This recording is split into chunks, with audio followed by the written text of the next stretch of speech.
So Ephesians chapter 6, verse 12 tells us, "For we wrestle not against flesh and blood, but against principalities, against powers, against the rulers of the darkness of this world, against spiritual wickedness in high places."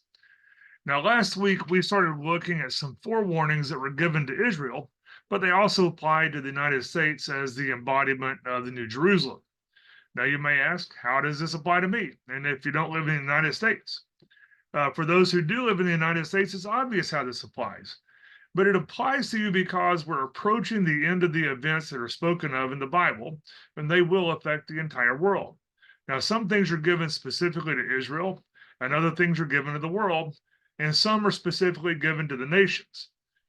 Now, we're not isolated, we're all interconnected together, we're all people. In this verse, the word wrestle implies a lot more than a friendly wrestling match around a campfire having fun. It's more like mixed martial arts fighting. It literally means to throw down until your opponent surrenders. But it tells us that this battle is not against flesh and blood. So what is it against? Well, there's a Greek word pros, which means again, and it's used 5 times in the sense of against. And we're given 5 different things which we're wrestling against that are all in the accusative case. So when you see something in the accusative case, a rule of thumb when converting it to English is to substitute as it relates to. So it says, our wrestling is not against flesh and blood, or as it relates to flesh and blood. So that flat out tells us what it's not. So what is it? So it's against principalities, or as it relates to principalities.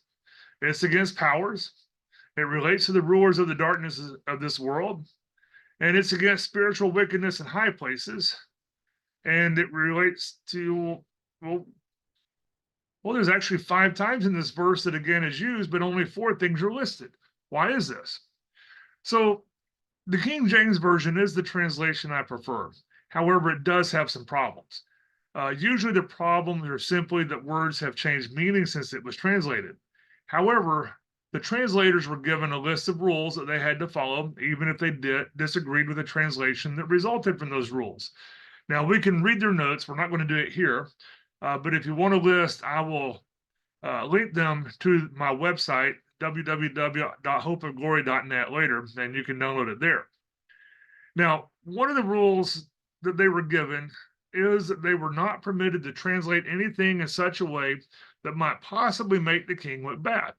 And this seems to be an example of that. Now, a friend of mine pointed this out to me in the Geneva Bible. It says, "For we wrestle not against flesh and blood, but against principalities, against powers, and against the worldly governors, the princes of darkness of this world, and against spiritual wickedness which are in the high places." So it says our wrestling is not against or as it relates to flesh and blood. It's against principalities. This word has to do with first cause. It has to do with dominion or with the office that they have, things like that. It has to do with the celestial order of things, the order that the assembly of God has to go by. There's the rules I have laid down. It can technically refer to earthly authority, but usually when it's a part of something in the spiritual realm. So even if it is referring to something earthly, it is in relation to something spiritual as well. Basically, it is the word sovereignties in a very broad sense. Then it says, as it relates to powers, and this has to do with the state of control over something. Then against, or as it relates to worldly governors. I didn't want this one out there. And then it says against, or as it relates to the princes, the world rulers of this darkness. Who is the world ruler of this darkness? John 14:30 says, "Hereafter I will not talk much with you, for the prince of this world cometh and hath nothing in me." Prince of this world is Satan. 2 Corinthians chapter 4, verses 3 through 4. "But if our gospel be hid, it is hid from them that are lost, in whom the God of this world hath blinded the minds of them which believe not, lest the light of the glorious gospel of Christ, who is the image of God, should shine unto them." Satan is the ruler or the god of this age. Bible tells us that. He's not alone. He's not the only one here. Satan doesn't have time to bother with you. He doesn't have time to bother with me. I mean, we're small potatoes. He has bigger things to worry about, but he does have those who are serving under him. So, just as the angels that remain faithful to God have a hierarchy or a structure, so do the angels who rebel. And as we're going to see, there are others who serve under them. Now, although we're all affected by them, if you're righteous, you're going to be a prime target for them. Now it says against, or as it relates to spiritual wickedness in high places or among the heavenlies. You notice what they did here? They combined two different things. They combined worldly governors and world rulers of this darkness into one class to obscure what was being said. What is being said is that we are fighting against worldly government when it becomes corrupt. Now, this is not implying that government is evil in and of itself, but when it is evil, it's the enemy of righteousness. Now, we're going to look at this verse at a later date and very much more in depth, but this verse here is a collective phrase that's referring to the evil powers as a group. But we need to understand the importance here of the basic idea in order to understand what we're looking at. Our mightiest enemies are in the spiritual world.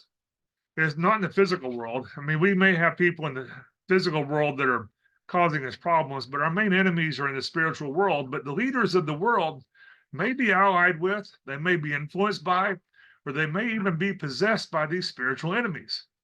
It may be leaders of government, or it may be religious leaders, such as witch doctors, or those who practice voodoo, or a combination, such as voodoo Catholicism. But worldly governments will try to remove the God of the Bible and have you worship them. And the powers behind them glory in that worship. They want your worship. We're in a war with spiritual darkness, or at least we should be.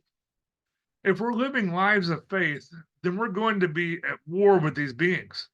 And they're going to manifest themselves in different ways at different times.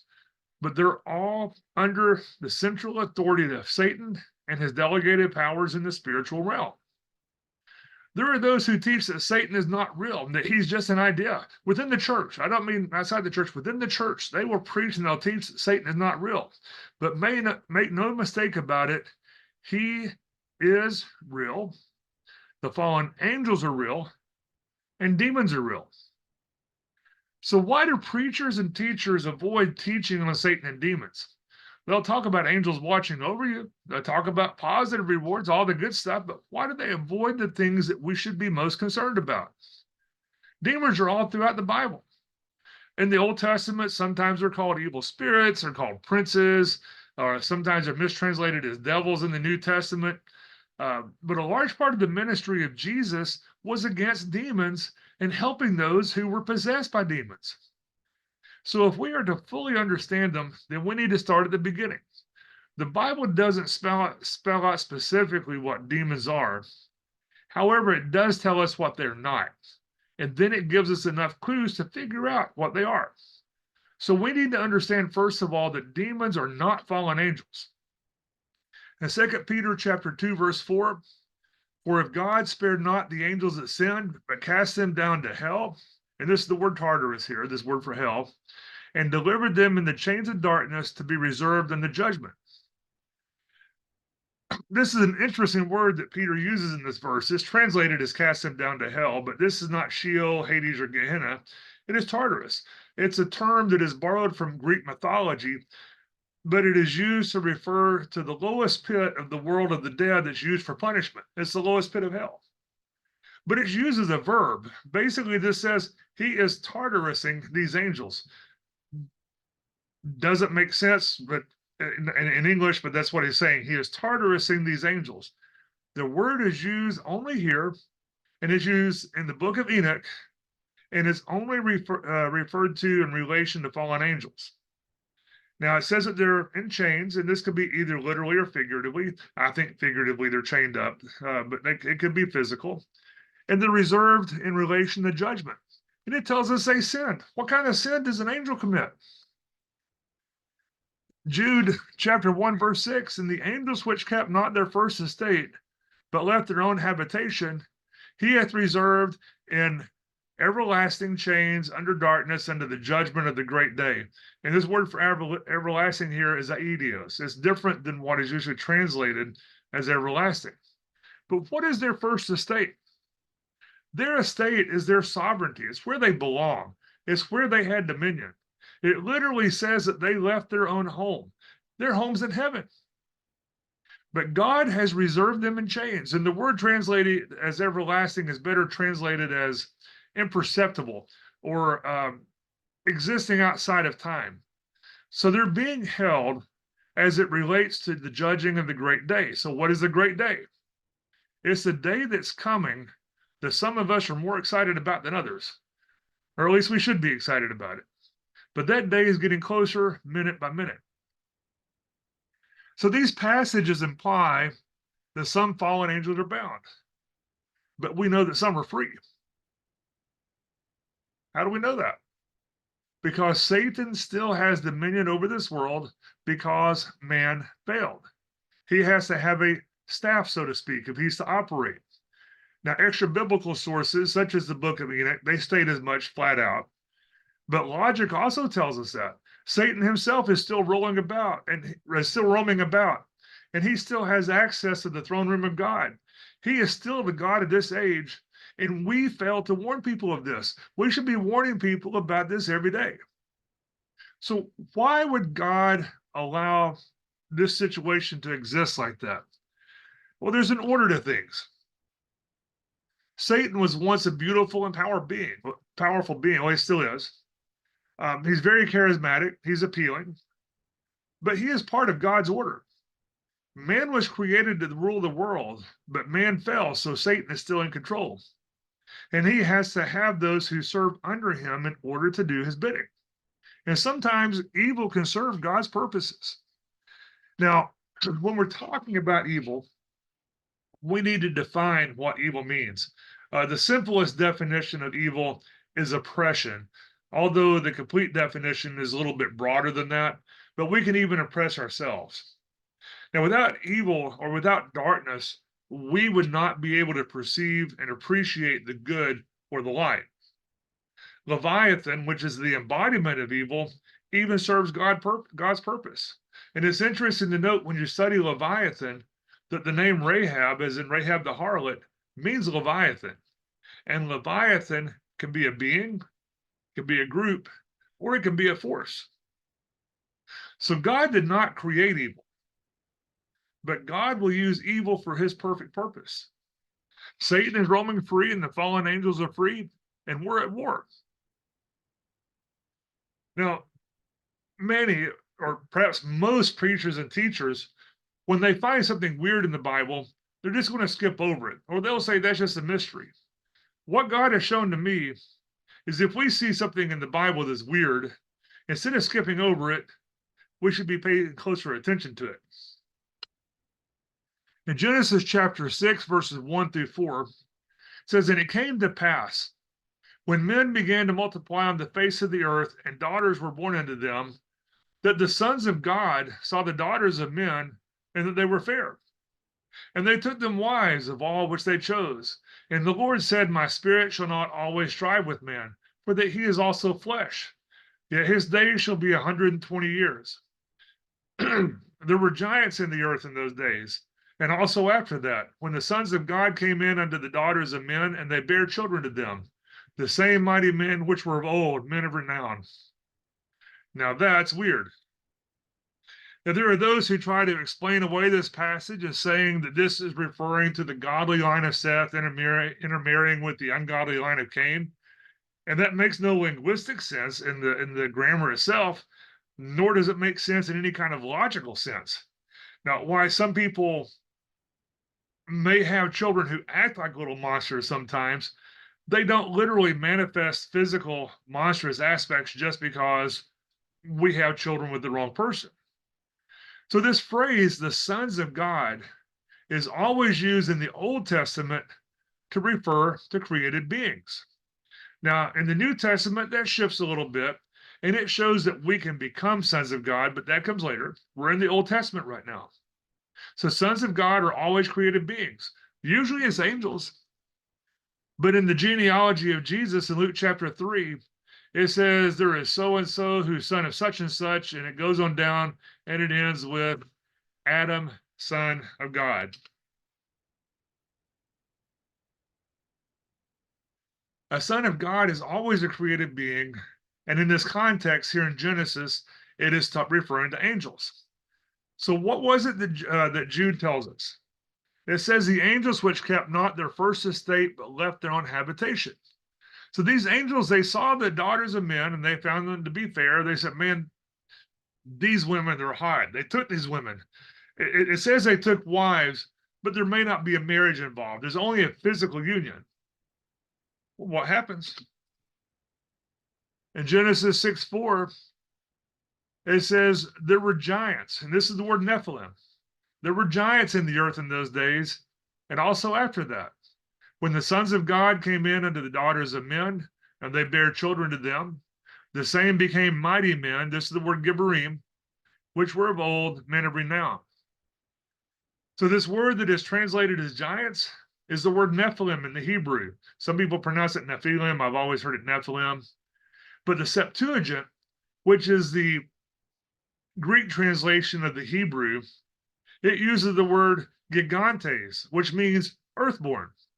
It also uses the same word for Gibborims, which are two different types of these creatures. Both of these are types of Nephilim. Now, the Hebrew name Nephilim is from the word that means fall, and it implies a state of moral decay and that they had fallen spiritually. The word giant in English is someone who's large and powerful, but in the context here, it's not of an outrageous stature like being hundreds of feet tall or anything like that. In all likelihood, most of the Nephilim were 6.5 feet to 9 feet tall. Now, the extra biblical records that we have are taken from a translation in which the names that were given for the giants were translated in the numbers, and therefore it's very unreliable to use. However, when converting actual measurements, we can get an approximation of that.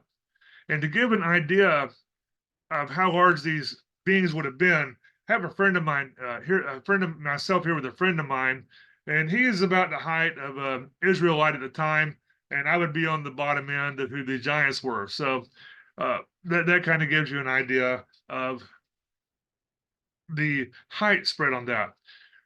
So somebody who is that tall would be huge in comparison to a normal person. Maybe not as much as today. But these beings, they were violent, they were probably carnivorous, they were oppressive, and they were generally evil beings. And being part human, did they have any redeeming qualities? I don't know. Well, we can only speculate that. We're not given enough information on that, but we don't know if they had any redeeming qualities at all. But in both the Bible and extra biblical sources, we're never given a single example of one that had any kind of redeeming qualities. But now this brings us back to a passage we read earlier, but we're going to look at the first verse and then look at the next verse after it. This is 2 Peter chapter 2, verses 4 and 5. For if God spared not the angels that sinned, but cast them down to hell, and delivered them in the chains of darkness to be reserved unto judgment, and spared not the old world, but saved Noah, the eighth person, a preacher of righteousness, bringing in the flood upon the world of the ungodly. So what does Noah have to do with these fallen angels? It has to do with their offspring. Genesis chapter 6, verses 5 through 9. And God saw the wickedness of man was great on the earth, and that every imagination of the thoughts of his heart was only evil continually. And it repented the Lord that he had made man on the earth, and it grieved him at his heart. And the Lord said, I will destroy man whom I have created from the face of the earth, both man and beast, and the creeping thing, and the fowls of the air. For it repenteth me that I have made them.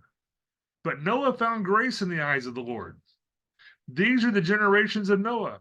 Noah was a just man and perfect in his generations, and Noah walked with God.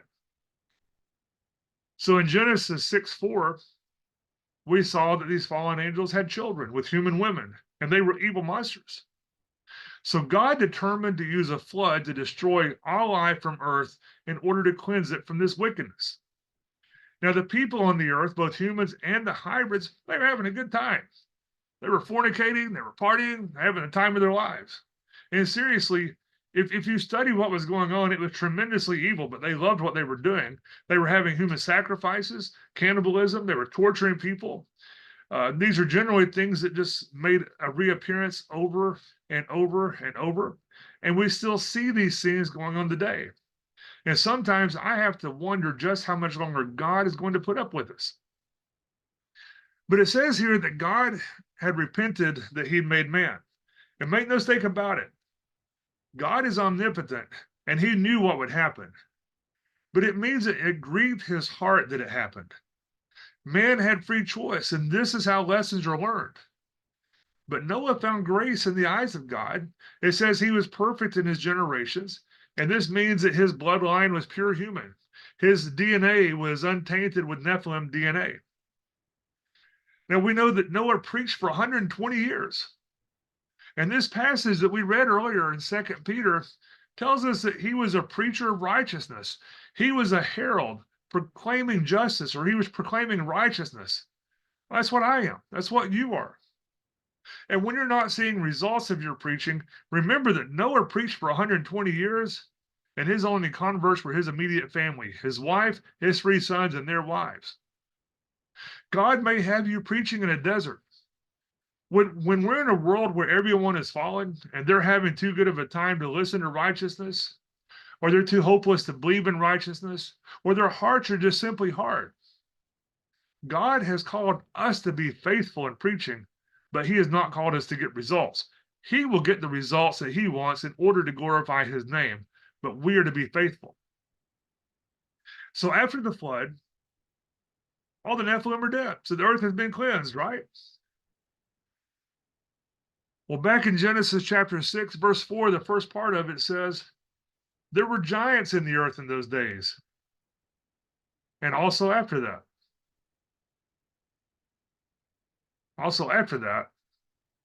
You mean the angels did the same thing again? Maybe not. Probably not. Logically, they wouldn't be dumb enough to do that again after the punishment of the first group that did it. And the book of Enoch tells us, they said, we saw what happened the first time and we're not going to do that again. And that's obviously a paraphrase, but that's the gist of what happened. So how did it happen again? I mean, God cleansed the earth. How did it happen again? So as a jumping off point for looking at how it happened again, we need to understand that there are assumptions that are made in the biblical writing. When the Jewish writers were writing to a Jewish audience, they had a common history and they had a common understanding of the backstory. The term backstory, it means the background of the story that's being related. If I were to tell you a story about something that happened at the racetrack, you would have to have an understanding of the backstory of the setting of the racetrack, such as the pits, the bikes, the riders, things like that. Without that backstory, you're not going to understand the context of what I'm telling you. So when these Israelite writers are telling a story to an Israelite audience, they had the backstory that most of us don't have. And the backstory comes from historical background. It's what we would call history books today. Most of theirs was oral, but we have history books that we can read. So the backstory of the demons is that they're disembodied spirits of the dead Nephilim. When they say or write demon or unclean spirit or another term for demons, that's the backstory they understand. And they expect you to understand it that way too. In other words, after the flood, all these evil beings were dead physically, but their spirits were still around. Now, the spirits are harmless unless they have some sort of embodiment. And keep this in your mind for a while because we're going to come back to that. But spirits by themselves, they can't do anything. They have to have some sort of physical manifestation. So after the flood, we're told that there were these Nephilim also after that. Where did they come from if there was not a second incursion of fallen angels? Genesis chapter 10, verses 8 through 9 says, and Cush begat Nimrod. He began to be a mighty one. This is Gibor again. This is our same word. But he began to be a Gibor in the earth. He was a Gibor hunter before the Lord. wherewith it is said, even as Nimrod, the mighty Gibor hunter before the Lord. And then in First Chronicles chapter 1, verse 10, and Cush begat Nimrod. He began to be Gibor upon the earth. So there are some important things here that are not obvious at first. This is weird stuff. It says that Nimrod was one of these giants. Well, how did that come about? Well, there are those who point out that while Noah's genetic makeup was pure, we're told that in the Bible, and his wives and sons were by implication, it doesn't say anything about their wives. So the genealogy tells us that Ham begat Cush, and Cush begat Nimrod. So the bad gene came through Ham's wife. That's their assumption of that. However, there's a very important phrase here in this verse. It says that he began to be a mighty one. He began to be mighty. He began to be Gibor upon the earth. So what does it mean that he began to be? Simply put, it means he was not a Gibor, and then he was. Genesis chapter 10, verse 10, the first part, talking about Nimrod, and the beginning of his kingdom was Babel. What happened at Babel? Nimrod built a tower, right? He built other cities in Shinar, then founded Assyria and Nineveh, among others. Extra biblical sources claim that he built the Great Pyramid, which coincidentally, which there's no such thing as coincidence, but the so-called tomb in this pyramid, nobody was buried there, so it's not really a tomb. But the so-called tomb in the king's chamber just happens to be the exact same dimensions as the Ark of the Covenant, which would make sense if Nimrod was trying to reach into heaven. But we have this story of the Tower of Babel. This is Genesis chapter 11, first 9 verses. And the whole earth was of one language and of one speech. And it came to pass, as they journeyed from the east, that they found a plain in the land of Shinar. And they dwelt there, and they said one to another, Go to, let us make brick, and burn them thoroughly. And they had brick for stone, and slime had they for mortar. And they said, Go to, let us build us a city, and a tower, whose top may reach unto heaven. And let us make us a name, lest we be scattered abroad upon the face of the whole earth. And the Lord came down to see the city, and the tower, which the children of men builded. And the Lord said, Behold, the people is one, and they have all one language. And this they begin to do, and now nothing will be restrained from them, which they have imagined to do. Go to, let us go down, and there confound their language, that they may not understand one another's speech. So the Lord scattered them abroad thence. The Lord scattered them from abroad from thence upon the face of all the earth, and they left off to build a city. Therefore is the name of it called Babel, because the Lord did there confound the language of all the earth, and from thence did the Lord scatter them abroad upon the face of all the earth. So this name Babel is where we get the word babble, like somebody just babbling on. They're not making sense. They're just making sounds. Well, that's what this would have sounded like. When their language was confounded, you're just making noises at each other. But it says here, let us build a city and a tower whose top may reach unto heaven. Literally, it says, have its head in the heavens. This tower is what's called a ziggurat. It's a step pyramid that was used for religious and ceremonial purposes. I have a picture of some here. This is a restored one. This is a ziggurat from Ur. This is an artist rendition of what it would have looked like when it was completed before part of it had collapsed. And you can see how small the people are in relation to it. This is a different angle of it. You can see the people there. This is just the bottom layer of it, and it's huge. And in California, go figure that, they're trying to be Babylon. They made this office building called the Ziggurat of Sacramento, which is where the California Department of General Services is. They embrace being Babylon. But these people who built the Tower of Babel, they're not stupid. They knew they could not physically climb the stairway to heaven. This is referring to something that's spiritual. So the spiritual beings and or the fallen angels, they wanted to roam about.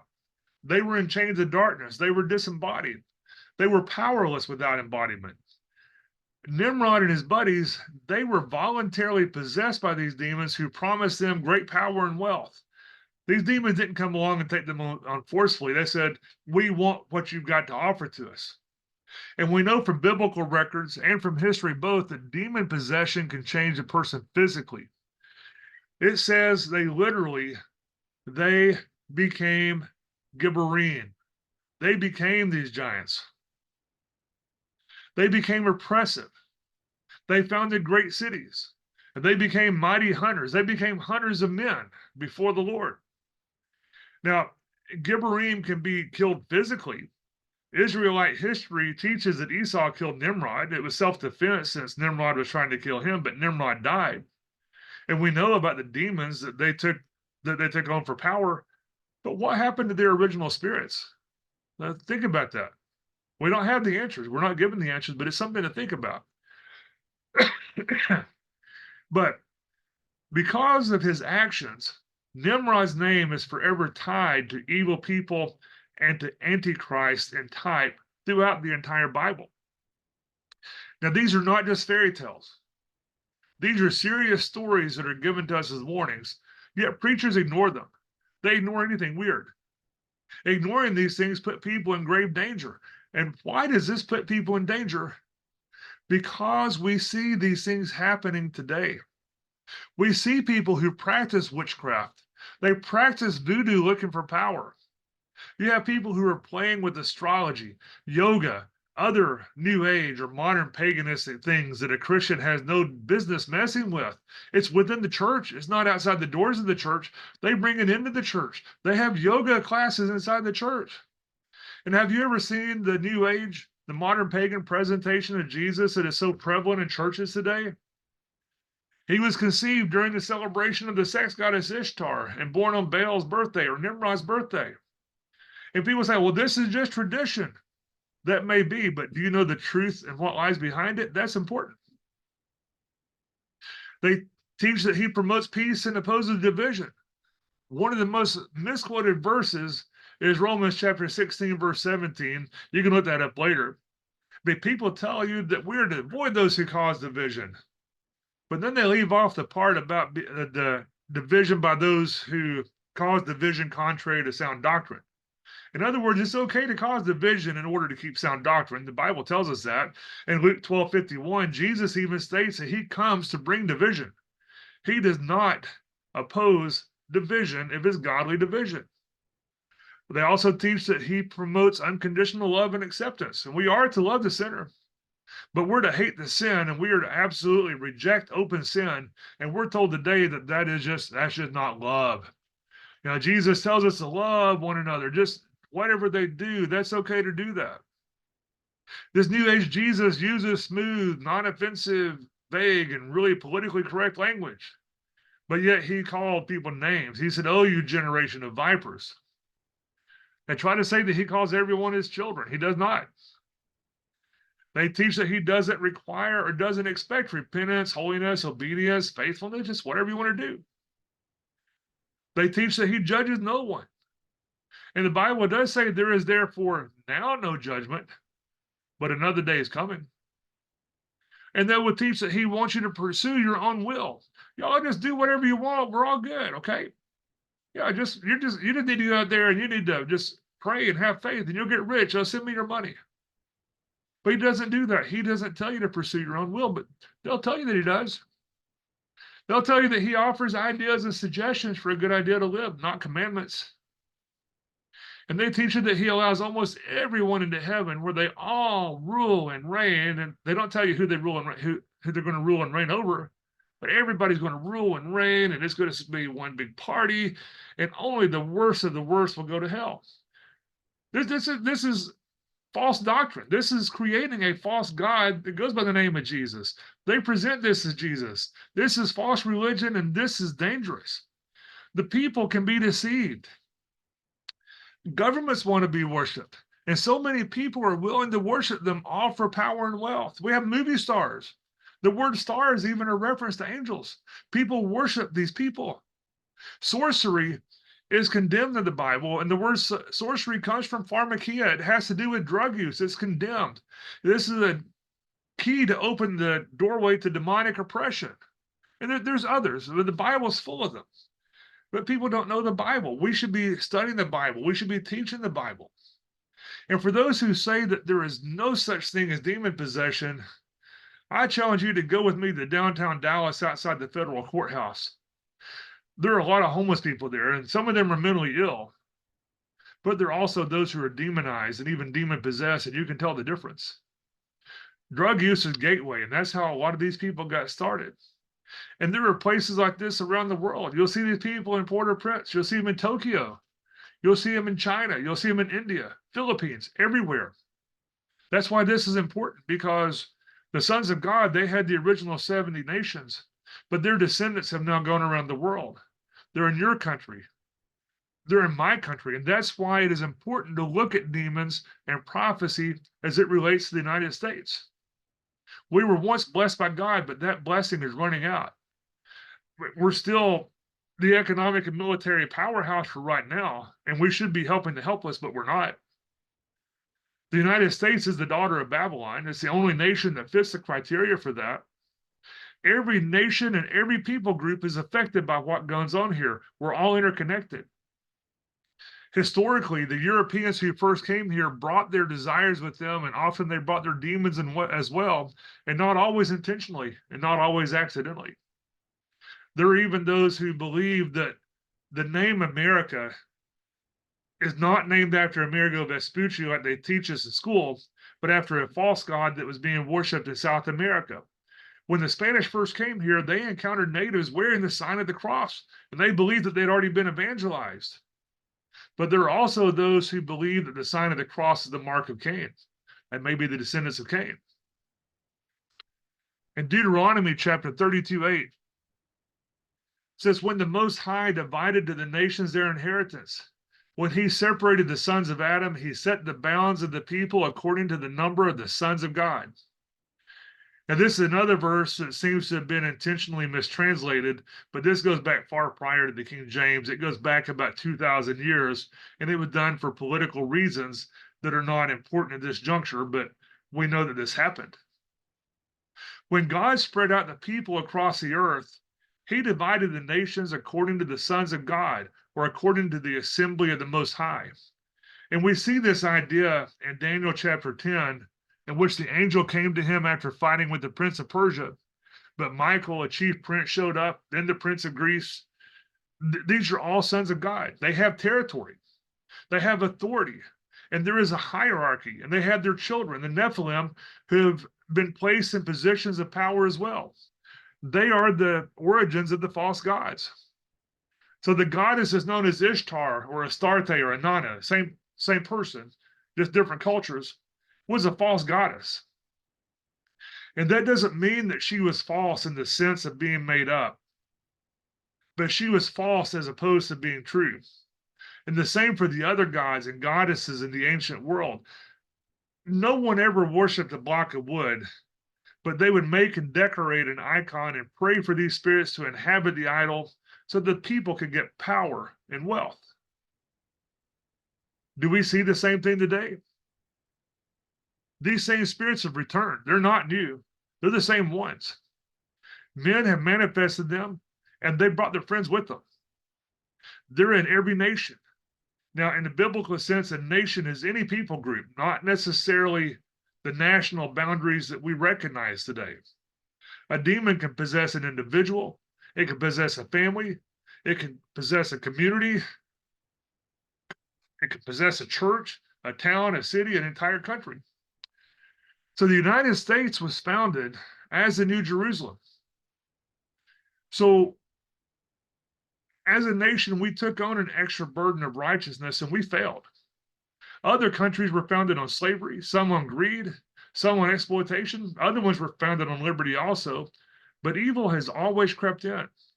Sometimes it's brought in voluntarily. So the United States should be helping these other places, and instead we are a burden and we will be held accountable. And look around you, everywhere you go. Do you see oppression? Do you see people robbing, stealing, killing? Do you see evil people who are opposed to God and his truth that say that they want to help? but what they want is going to destroy you. Some of these people are deceived. Some of these people are evil. In the world today, we see transhumanism. People who are using genetics to make themselves into Nephilim hybrids. They do this voluntarily. We see people hooking themselves into computers. We have evidence that computers can be demonized, by the way. But we see people hooking themselves into the computers, and we see them making themselves less human for the sake of convenience. And they do this voluntarily. We see people taking in demons in order to gain wealth and power. And they do this voluntarily. And I'm terrified for you, and I'm terrified for these people. Now, you and I, we know our ultimate destination holds comfort for us, but in the meantime, things are not going to be pleasant. And it's important to remember that a harmless person is not a good person. A harmless person is a useless person. You need to have strength. While in this earth, you need to be strong. You need to protect others. And you have to have strength to do that. And maybe not physical strength, but spiritual strength. Maybe physical strength too. But Jesus was not harmless. He was strong and he was powerful. However, he voluntarily laid down his own life for his friends. But one day he's coming back in judgment. These spirits are real and these spirits are here. They're where you live, and they're where I live. And you can see their power being manifested. You have to pray for strength, both physical and spiritual, and pray for power. Pray for the people.